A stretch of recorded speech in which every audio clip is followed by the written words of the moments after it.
warahmatullahi wabarakatuh. Selamat pagi, selamat siang, selamat malam teman-teman mahasiswa dimanapun berada. Berjumpa lagi dengan saya Ardiansah, sarjana hukum magister hukum dalam kuliah hukum keuangan negara. Kita sudah menginjak di pertemuan ke-13.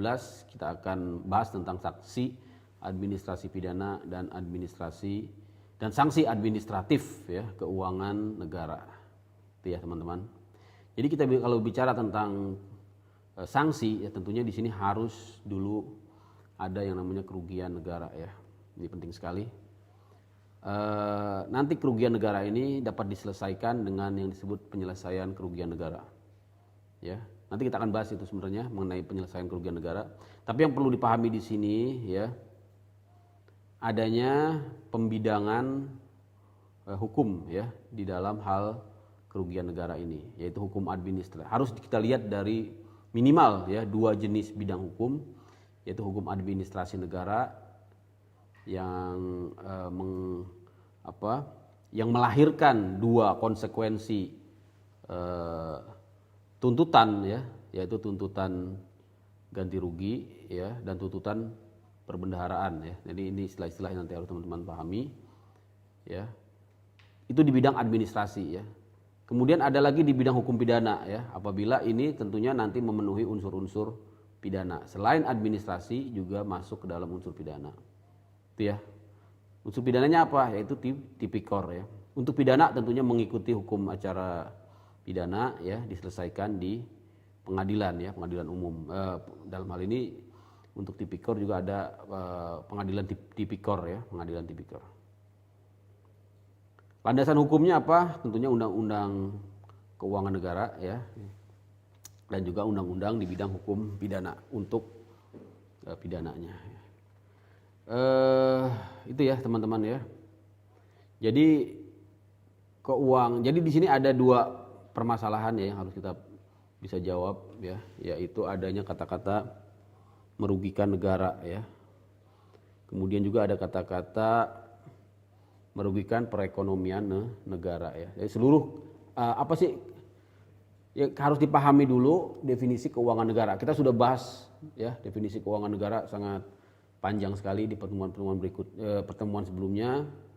Jadi definisi dari kekayaan negara, keuangan negara itu adalah seluruh kekayaan negara dalam bentuk apapun yang dipisahkan atau yang tidak dipisahkan. Nah ini sudah ada putusan Mahkamah Konstitusinya ya. Ada putusan Mahkamah Konstitusinya ini mengindikasikan bahwa memang perbuatan unsur kerugian negara ini merupakan suatu yang bersifat material ya. Bersifat material artinya harus dibuktikan secara konkret, sehingga di undang-undang tentang tipikor ya, Undang-Undang 31 tahun 1999 ya, kata-kata dapat merugikan keuangan negara itu dihapus ya, karena itu baru sebatas potensi ya, sehingga yang unsur kerugian negara ini ya harus merupakan hal yang dapat dibuktikan secara konkret didasarkan pada bukti yang sah, tidak boleh menggunakan asumsi, tidak boleh menggunakan dasar prospektif ya. Nah, itu ya teman-teman ya yang harus dipahami. Jadi sebelum kita masuk ke jenis-jenis ketentuan pidananya. Nah, di ketentuan pidana sanksi administrasi dan ganti rugi merujuk kepada Undang-Undang Tipikor ya, KUHP dan Perdata ya. Jadi di sini ya tidak dinyatakan secara eksplisit di dalam Undang-Undang Keuangan Negara, hanya menyatakan ya diancam dengan pidana penjara dan denda sesuai ketentuan undang-undang. Yang dimaksud tentunya adalah Undang-Undang Tipikor ya, atau Undang-Undang Hukum Pidana, dan juga masuk juga ke dalam Perdata ya. Ini yang teman-teman harus paham ya.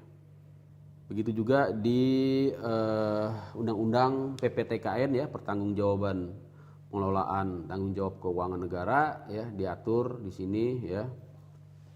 Ini khusus untuk BPK ya, artinya menolak diperiksa oleh BPK ya, menolak dipanggil ya, atau dipanggil tidak datang ya, menghilangkan bukti ya. Nah, ini bisa dipenjara ya. Ada ketentuan pidananya 10 di pasal 24 ya. Pidana 1 tahun ya 1 tahun 6 bulan ya, 1,5 bulan, dan atau denda 500 juta ya. Kemudian setiap orang yang dengan sengaja mencegah, menghalangi dan atau menggagalkan pelaksanaan pemeriksaan ya, ini juga denda 1,5 tahun sampai dan atau penjara 1 tahun 6 bulan dan denda ya 500 dan atau denda 500 juta itu ya teman-teman ya. Nah, bagaimana tanggung jawab dari pengguna anggaran ya? Maka kalau kita lihat di pasal 4 ya dari PP 45 tahun 2013, pengguna anggaran bertanggung jawab secara formal dan material ya, jadi dua-duanya ya, kepada presiden gitu ya. Itu yang paling penting ya. Kalau kuasa pengguna anggaran juga sama ya, formal dan material ya, bertanggung jawab atas pelaksanaan kegiatan yang berada dalam penguasaannya ya. Begitu juga kalau untuk PPK dia bertanggung jawab atas kebenaran material ya.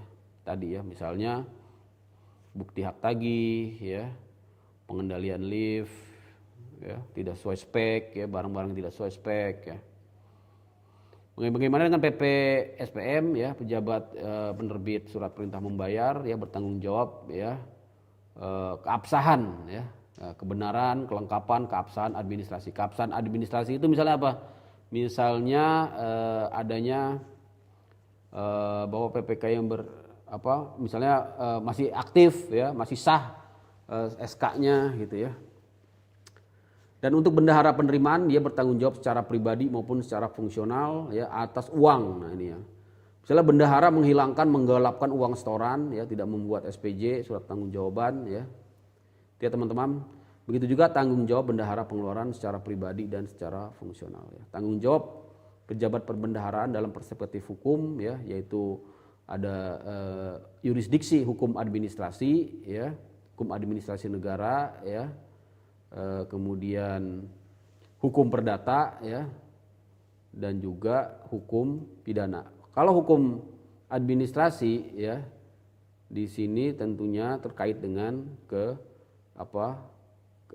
administrasi negara ya, terkait dengan statusnya sebagai bendaharawan, sebagai pegawai negeri, sebagai pejabat gitu ya, dikenakan nanti hukum-hukum administrasi ya. Kalau untuk perdata ya, kenapa bisa masuk ke perbuatan hukum perdata ya? Karena di sini ada kaitannya dengan pihak ketiga ya, di mana pejabat membuat komitmen ya, melakukan kewajiban kepada pihak ketiga bisa menuntut secara perdata. Nah ini maksudnya ya. Jadi tidak melepas tanggung jawab perdata juga, walaupun tadi dia secara administrasi sudah dihukum, misalnya dipecat ya, atau diturunkan jabatannya, dipotong gajinya, dituntut ganti rugi secara administratif, ternyata perdatanya jalan juga ya. Kenapa? Karena kaitannya dengan pihak ketiga yang terikat dengan perjanjian ya. Itu ya teman-teman ya. Mengapa korupsi terjadi ya? Tentunya tadi ya ada faktor manusia ya, faktor termasuk institusinya dan juga sosial budaya kita ya. Saya kira itu bisa teman-teman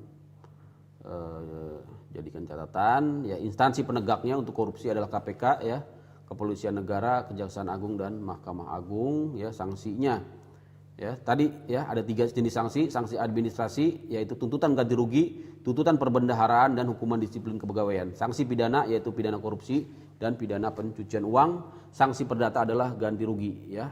Tuntutan perdata ini adalah di mana Satker atau kepala kantor menyampaikan laporan kerugian negara karena perbuatan melawan hukum oleh pihak ketiga yang tidak bersedia menyelesaikan secara damai ya. Maka di sini menteri atau